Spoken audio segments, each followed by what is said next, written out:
Hey there, Alex here. This is the KZ T1, KZ's first attempt at making a pair of truly wireless earbuds. Well, to be exact, they call this a public beta, so I decided to give it a try and see how good it actually is. Starting with the case, it feels really solid and is probably made by Mifo or from the same supplier. It's the same materials, same finishing, same hinge, and even the same weird message inside the case. It's a little bit bigger than I would have liked, but at least it's not too heavy. Below the weird message, you'll find the earbuds which are weirdly placed as well. The right earbud is for the left ear and vice versa, but it's not really a big deal once you get used to it. The design of the earbuds are actually quite nice.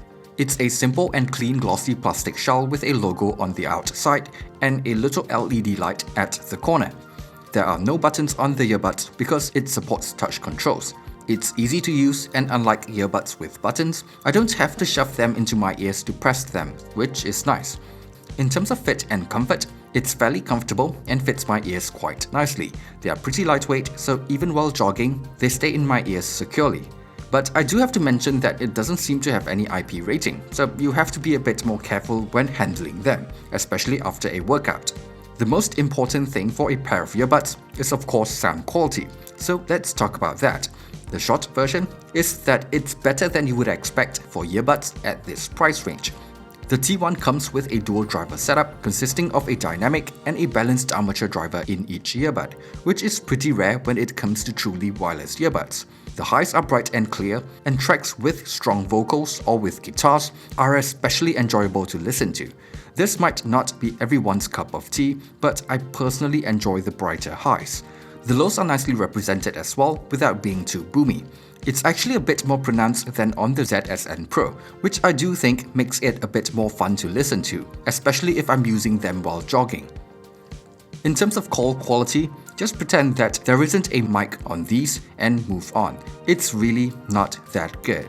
Anyway, I was actually a little hesitant to buy these at first because the battery life was listed as 3 hours for the earbuds, and typically manufacturers' ratings are a little more optimistic.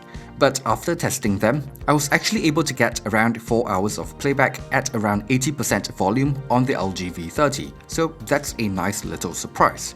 Including the case, I was able to get a total playtime of just under 30 hours, which is better than I was expecting.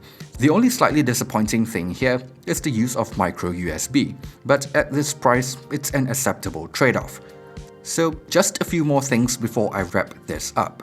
The T1 supports AAC, but not aptX, but I still don't think it's a huge deal if you're just listening to compressed audio formats, using Spotify, or using an iPhone.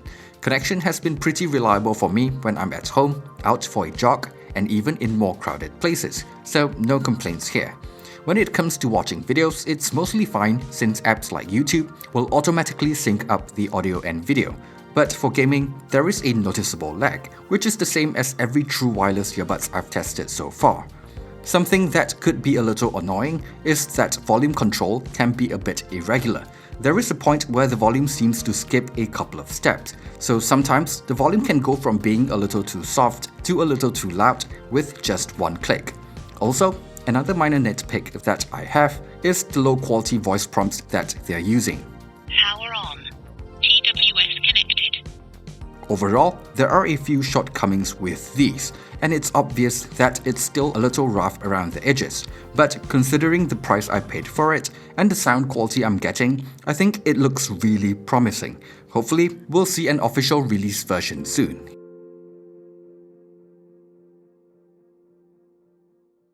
Thanks for watching this video. If you've enjoyed it, be sure to leave a like and subscribe to the channel. I'm on Instagram as well at AXHNG. Thanks again, and see you guys on the next one.